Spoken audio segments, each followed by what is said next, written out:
श्रीमद् भगवद गीता अध्याय 1 श्लोक 2।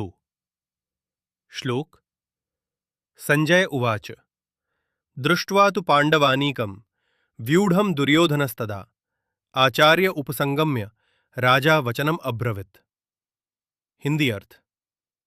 संजय ने कहा, हे राजन, पांडुपुत्रों की सेना को सुगठित व्यूह में खड़ी देखकर राजा दुर्योधन अपने गुरु द्रोणाचार्य के पास गया और उनसे ये शब्द कहे।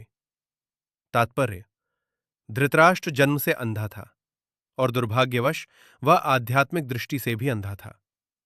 वह जानता था कि उसके पुत्र धर्म के मार्ग पर नहीं हैं। उसे यह भी विश्वास था कि उसके पुत्र कभी भी पांडवों से समझौता नहीं करेंगे, क्योंकि पांडव जन्म से ही धर्मात्मा और पवित्र थे। फिर भी धृतराष्ट्र को यह संदेह था कि तीर्थ भूमि कुरुक्षेत्र का प्रभाव कहीं उसके पुत्रों के मन को बदल न दे। इसलिए उसने संजय से युद्ध भूमि की स्थिति पूछी। संजय राजा की चिंता समझ गया और उसे यह बताकर आश्वस्त करना चाहा कि दुर्योधन समझौता करने के लिए नहीं, बल्कि युद्ध की तैयारी के लिए अपने गुरु द्रोणाचार्य के पास गया है।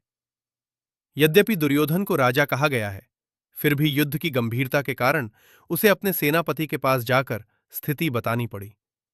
दुर्योधन एक चतुर राजनीतिज्ञ था, लेकिन जब उसने पांडवों की सुसंगठित सेना देखी तो उसका कूटनीतिक व्यवहार भी उसके भीतर के भय को छिपा नहीं सका।